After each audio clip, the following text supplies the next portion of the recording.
guys, hello, welcome back to our channel. I am Priya. मी Ayushi, together we Priyashi. तो आज हम लोग फिर से आ गए हैं आपकी मोस्ट रिक्वेस्टेड और बहुत ज्यादा डिमांड में। कौन सी वाली वीडियो? गेस करो। जी हाँ, धुकुर धुकुर वाली वीडियो। धुकुर धुकुर वाली वीडियो का तो क्रेज रानी इतना ज्यादा बढ़ा है ना। अभी हमने परसों एक वीडियो डाली थी, ठीक है, हॉरर वीडियो ही। कल हमने सोचा कि आज चलो आराम करते हैं। तुमको पता है कमेंट्स में क्या आया है? बहुत सारे लोगों ने हमारे कमेंट बॉक्स में जाकर के लिखा है, दीदी 24 घंटे से ज्यादा हो गए हैं, धुकुर धुकुर करवाओ ना। इतना अगर आप हमारे धुकुर धुकुर वाली वीडियो को मिस करोगे तो वो आंटी आप लोगों के घर पहुंच जाएगी। आंटी को तो इन्होंने खिलौना बना लिया है। अब बोलते हैं कि आंटी बहुत प्यारी है, आंटी की आंखों में रिंग लाइट चमक रहा है। दीदी आंटी को डेंटिस्ट के पास ले जाओ ना, आंटी के दांत सड़ गए हैं। हम बोले हे भगवान, डरो, आंटी से डरना है। तो चलो हंसी मजाक तो बहुत हो गया, अब आते हैं अपने वीडियो के मेन मुद्दे पे, यानी कि आज की स्टोरी पे। तो हमारी सब्सक्राइबर ने जब हमसे ये स्टोरी शेयर की ना, तो सबसे पहले पता है हमें किसकी याद आई? निर्भया। आप लोगों को निर्भया तो याद होगी ना, वो दिसंबर 2012 की रात आप लोग भी तो नहीं भूले होंगे, जब हमारी सब्सक्राइबर ने हमसे ये स्टोरी शेयर की। कसम से हमारा कलेजा कांप गया था। और निर्भया के केस में तो आपको पता ही है, दोबारा से इस बात को छेड़ने का कोई फायदा नहीं है, क्योंकि इस दुनिया के एक एक लोगों ने निर्भया के साथ उस पीड़ा को सहा, उसके साथ खड़े हुए और साथ ही साथ उसे इंसाफ भी दिलाया। लेकिन हमारे देश में केवल एक निर्भया नहीं, ऐसे लाखों करोड़ों निर्भया पैदा होती है और उनके साथ हादसा हो भी जाता है, और आधे से अधिक हादसे को तो हमें कानो कान खबर भी नहीं होती। तो आज की जो स्टोरी है वो हमारी ऐसी एक निर्भया पे बेस्ड है, जिसका बदला उसने खुद लिया। कैसे, वो तो आपको वीडियो पूरी देखने के बाद पता चलेगी। पर उससे पहले दीदी अपने सीट की पेटी बांध ले, अपने कानों में हेडफोन डाल ले और रूम की बत्ती को ऑफ कर लीजिए। तो आज की जो स्टोरी है ना, वो हमारे साथ हमारी एक सब्सक्राइबर ने शेयर की है। तो सबसे पहले रीति रिवाजों के हिसाब से हम लोग उनका नामकरण करेंगे। तो उनका नाम रख देते हैं रिंकी। तो रिंकी बताती है कि आज की जो स्टोरी है ना, वो लगभग 2014 की है, और ये जो कहानी है ये केवल कानों सुनी नहीं, बल्कि रिंकी की आप बीती है। रिंकी एक छोटे से शहर से बिलोंग करती हैं और 2014 में उन्होंने अपनी मैट्रिक की परीक्षा पास की थी। रिंकी बताती है कि जिस शहर से रिंकी बिलोंग करती हैं, मैट्रिक के बाद वहां पर हायर एजुकेशन के लिए बहुत ही ज्यादा अच्छे कॉलेजेस एंड यूनिवर्सिटीज की सुविधा नहीं है। तो रिंकी की मम्मी ने डिसाइड किया कि 10th के बाद रिंकी को बाहर पढ़ने के लिए भेज दिया जाएगा। लेकिन मालूम है ना, जब घर के छोटे बच्चे पहली बार घर से दूर पढ़ने के लिए जाते हैं तो माँ बाप को कितनी ज्यादा चिंता होती है। तो रिंकी की मम्मी ने सोचा कि रिंकी को हॉस्टल में नहीं रखेंगे, पता नहीं मेरी बेटी को अच्छा खाना वाना मिलेगा कि नहीं मिलेगा, मेरी बेटी अच्छे से रह पाएगी कि नहीं रह पाएगी। तो रिंकी की मम्मी अपनी बड़ी बहन, मतलब कि रिंकी की एक मौसी जो कि मेट्रो सिटी में अपने परिवार के साथ रहती है, वहाँ उन्होंने उनसे बात किया कि रिंकी उनके घर पर ही रह करके पढ़ाई करेगी। मौसी भी बड़ी खुश हो गई। मौसी की 2 बेटियां थी जो कि उनके साथ रहा करती थी। मौसी ने सोचा कि चलो अब मेरी 3 बेटी हो जाएगी। ऐसे भी जो मौसी की दोनों बेटियां थी ना, वो रिंकी से बड़ी थी और दोनों जॉब किया करती थी, और मौसी घर पे दिन भर अकेले रहा करती थी। तो मौसी ने ना बिल्कुल भी देरी नहीं की। जैसे ही रिंकी ने अपनी मैट्रिक की परीक्षा दी ना, मौसी ने रिजल्ट का वेट भी नहीं किया, वो रिंकी को अपने साथ अपने घर लेते आई और बोली कि चुपचाप से यहीं रहो, यहीं पर रहकर एग्जाम्स की तैयारी करो या फिर जितने भी फॉर्म्स वगैरह भरने हैं भरो। और रिंकी के वहां जाने से ना, रिंकी की जो दोनों कजन बहनें थी ना, मौसी जी की दोनों बेटियां, वो भी बहुत ज्यादा खुश हो गई थी। तो आज की जो ये कहानी है ना, इसमें केवल रिंकी का पात्र ही इम्पोर्टेंट नहीं है, रिंकी के साथ साथ उनकी जो दोनों कजन बहनें हैं ना, वो भी लीड रोल में है। तो इनका नामकरण भी बनता है ना। तो रिंकी की जो सबसे बड़ी वाली दीदी थी ना, उनका नाम रख देते हैं सोनी दीदी, और जो छोटी वाली बहन थी उनका नाम रख देते हैं मोनी दीदी। तो सोनी दीदी और मोनी दीदी दोनों जॉब करती थी, और जो मोनी दीदी थी, मतलब कि छोटी वाली बहन, उनका रिंकी के साथ बहुत ज्यादा पटता था। होता है ना कि ज्यादा एज डिफरेंस नहीं था, तो बहुत ज्यादा वो लोग एक दूसरे के साथ सब कुछ शेयर करती थी और बहुत ज्यादा मस्ती मजाक किया करती थी। लेकिन जो सोनी दीदी थी, मतलब कि बड़ी वाली, उनके और रिंकी के बीच में ना थोड़ा ज्यादा एज गैप था। तो इस कारण से रिंकी ना उनसे थोड़ा सा डर के रहती थी। डरने का मतलब ये नहीं कि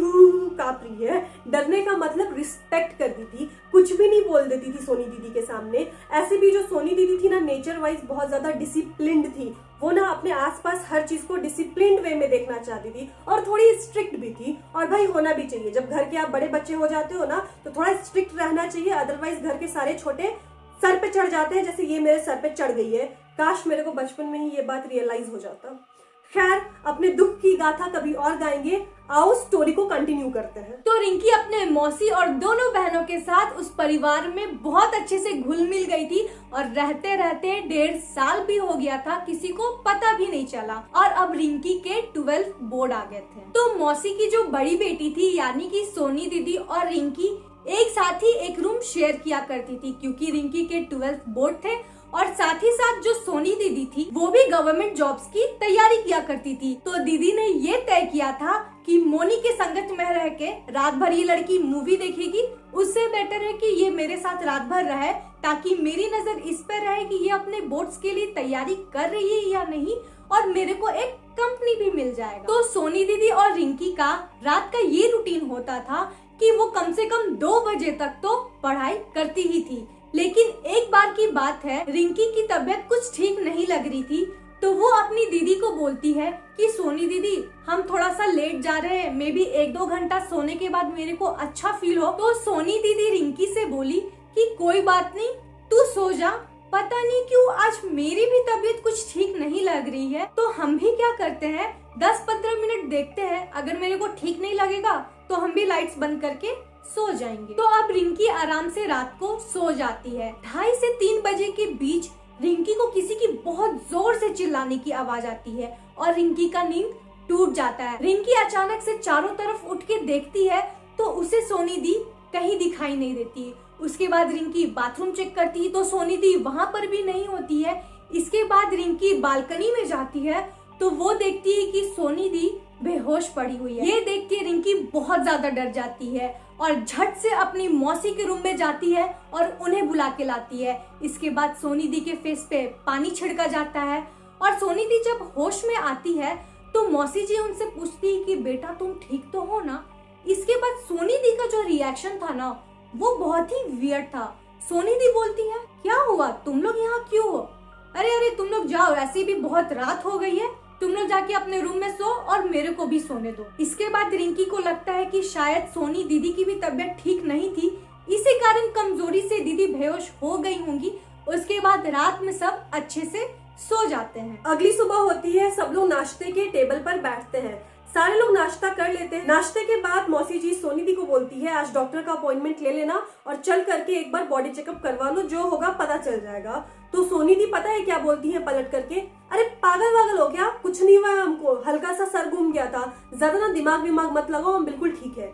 सोनी दी का ऐसा आंसर सुनकर के वहां बैठे सारे लोग शॉक्ड हो गए, क्योंकि सोनी दी भले ही नेचर वाइज स्ट्रिक्ट थी, पर जिस रूडनेस और बदतमीजी से उन्होंने अपनी मम्मी से बात किया था ना, वो अपने माँ बाप से कभी भी ऐसे बात नहीं करती थी। फिर मौसी जी ने सोचा कि मे बी काम का स्ट्रेस होगा, दिन भर कंपनी में काम करके थक जाती है और रात भर स्टडी करती है, तो ऑफिस का गुस्सा मेरे पर निकाल दी होगी। और फिर मौसी जी सोनी दी को बोलती है कि अच्छा कोई बात नहीं, जब लगेगा तबीयत ज्यादा खराब है तो डॉक्टर को दिखा लेना भाई। उसके बाद 1-2 घंटे हो जाते हैं। मौसी जी सोनी दी का टिफिन बॉक्स पैक करके उनके रूम में देने जाती है, तो वो देखती है कि ना सोनी दी ने बात लिया है, ना सोनी दी ऑफिस के लिए रेडी हुई है, वो चुपचाप से अपने बेड पर पे फोन चला रही थी। फिर मौसी जी ने बोला कि आज ऑफिस नहीं जाना है क्या? तो सोनी दी बोलती है, ऑफिस नहीं, आज मेरा मूड नहीं है जाने का, आज मेरे को काम करने का मन नहीं कर रहा है, ऐसे भी हम बहुत थक गए हैं, तो आई नीड रेस्ट। उसके बाद मौसी जी ने बोला कि ठीक है कोई बात नहीं, आराम कर ले, तबियत जो तेरा हल्का ढीला है ना वो भी ठीक हो जाएगा। इसी तरह दूसरा दिन होता है। दूसरे दिन फिर से सोनी दी ऑफिस नहीं जाती है। सबको अब लगने लगता है कि जो लड़की इतनी वर्कोहॉलिक होती है वो कैसे 2 दिन ऑफिस नहीं गई है। उसके बाद मौसी जी ने बोला कि देख तूने अपने बॉस से बात किया है ना? तो सोनी दी बोलती है, अरे बॉस की चिंता तुम मत करो, अगर ज्यादा ड्रामा करेगा तो हम नौकरी छोड़ देंगे, उससे ज्यादा क्या होगा। तो मौसी जी बोलती है कि गजब बात कर रही हो यार, ऐसे कैसे नौकरी छोड़ दोगी। फिर वहां पर सोनी दी की मौसी जी से लड़ाई हो जाती है। सोनी दीदी मौसी जी को बोलती है कि सुनो माँ, मेरी लाइफ है, मेरे को पता है मेरे को क्या करना है, तुम इसमें इंटरफेयर मत किया करो, मेरे को जब मन करेगा हम काम करेंगे, जब मन करेगा हम काम नहीं करेंगे। फिर मौसी जी ने सोचा कि मे बी इसके लाइफ में कुछ उथल पुथल चल रही होगी, तभी ये 2-3 दिनों से इतनी ज्यादा स्ट्रेस्ड आउट है और इतनी ज्यादा रूड हो गई है। फिर मौसी जी ने मन में सोचा कि कोई बात नहीं, अभी इसको कुछ नहीं बोलते हैं, अभी इसका दिमाग गर्म है, इसको इसका समय लेने दो, थोड़ा सा आराम करने दो, दिमाग की शांति होने दो। इसके बाद 2 दिनों के बाद खबर क्या आती है कि सोनी दीदी ने जॉब से रिजाइन कर दिया। सारे घर वाले शॉक्ड हो जाते हैं।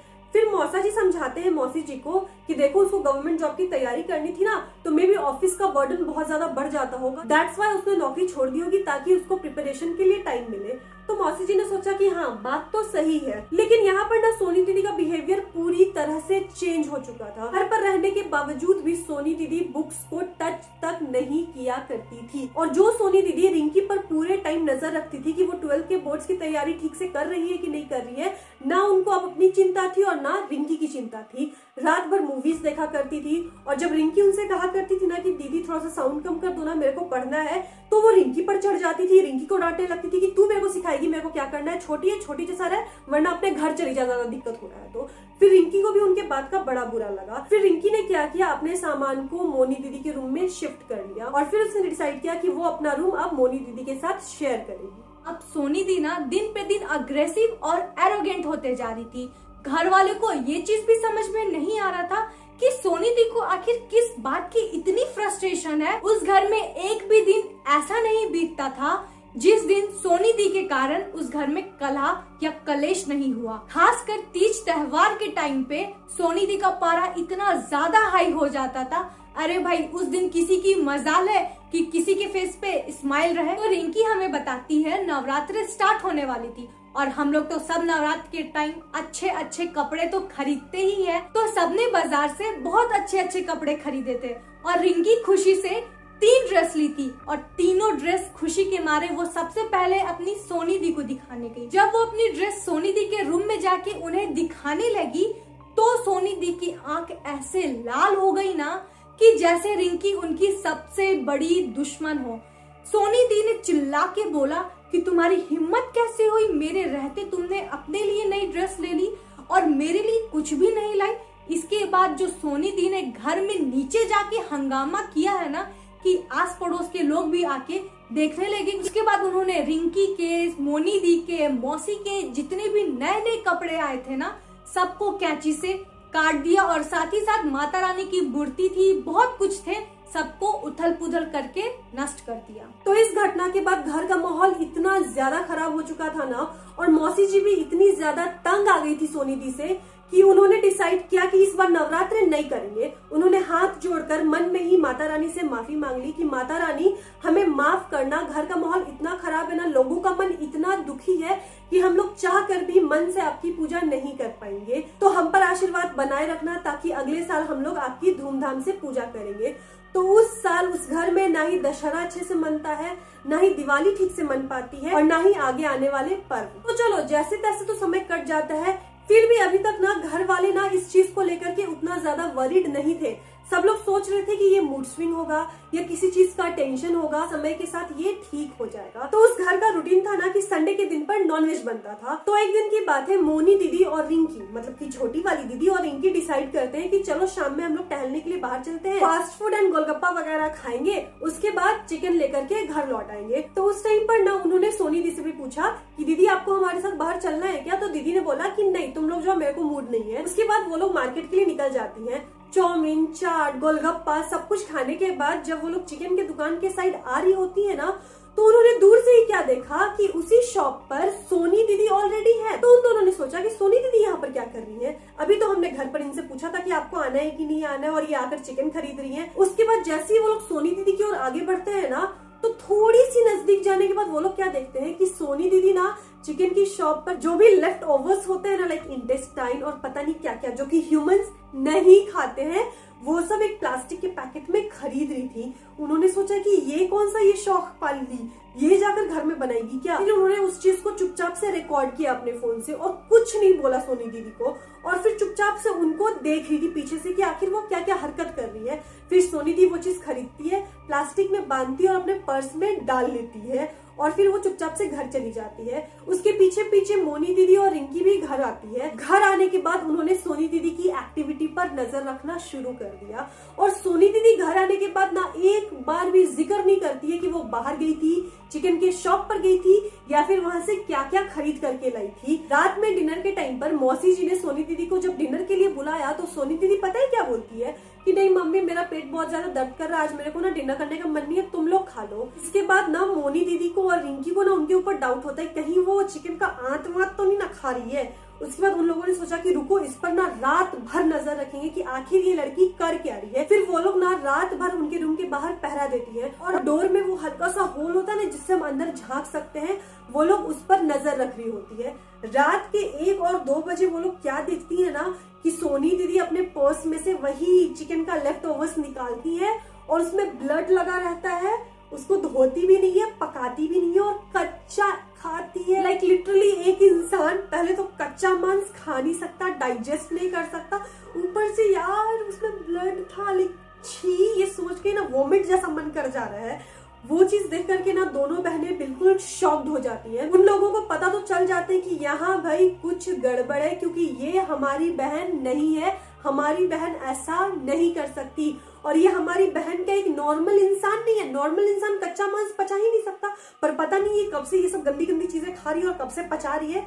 उसके बाद उन लोगों ने डिसाइड किया कि अभी कुछ नहीं बोलते हैं, क्योंकि पता चला ना कि कुछ कर दे और फिर लेने का देना पड़ जाए। उसके बाद वो लोग चुपचाप से मौसी जी के रूम में जाती हैं। मौसी जी और मौसा जी को सारी कहानियां बताती हैं और सबने मिलकर के डिसाइड किया कि अभी अचानक से वो लोग कुछ भी फैसला नहीं करेंगे, क्योंकि कहीं जल्दबाजी के चक्कर में कुछ गड़बड़ ना हो जाए। फिर अगले दिन रिंकी ने अपनी मम्मी को फोन किया और अपनी मम्मी को सारी बात बताई। रिंकी यहाँ पर बहुत ज्यादा डर गई थी, क्योंकि रिंकी ने अपने लाइफ में ना ऐसी चीज कभी सुनी थी और ना कभी देखी थी। जब रिंकी की मम्मी को ये सब चीज पता चला ना तो उन्हें पता चल गया कि यहाँ पर भाई कुछ नहीं, बहुत गड़बड़ है। और शहरों में तो ऐसे ही ओझा तांत्रिक के नाम पर कितने सारे फेक नमूने बैठे हुए हैं ना कि पूछो मत।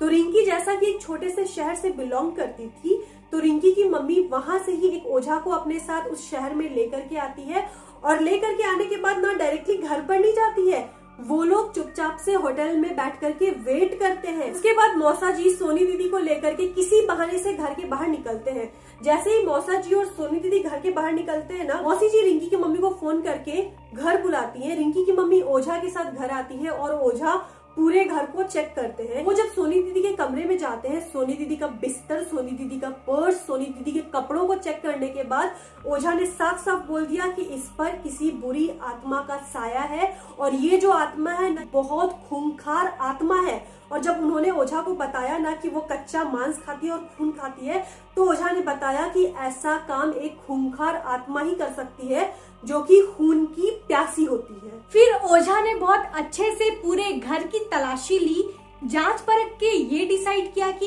इस आत्मा को होश में तो काबू नहीं किया जा सकता, इसीलिए बेहतर ये होगा कि एक अच्छा सा प्लान बनाते हैं और उसे एग्जीक्यूट करते हैं। तो ओझा ने ये डिसाइड किया कि अमावस्या की रात को हम अपने प्लान को एग्जीक्यूट करेंगे, क्योंकि अमावस्या की रात में जितने भी बुरे स्पिरिट होते हैं वो थोड़े कमजोर पड़ जाते हैं। इसके बाद मौसी के परिवार वाले अमावस्या की रात का इंतजार करने लगे। अब इंतजार की घड़ी खत्म हो जाती है और अमावस्या की रात आ जाती है। डिनर के बाद मौसी क्या करती है, सोनी दी के दूध में बेहोश होने वाली एक दवा मिला देती है, जिसे पीने के 5 से 10 मिनट बाद सोनी दी बेहोश हो जाती है। इसके बाद लोग क्या करते हैं, सोनी दी को चुपचाप से उसी बेहोशी के हालत में नीचे हॉल में लाते हैं और हॉल के पिलर में सोनी दी के हाथ और पैर को अच्छे से कसकर रस्सी से बांध देते हैं। इसके बाद ओझा जी जैसे ही मंत्र पढ़ना शुरू करते हैं,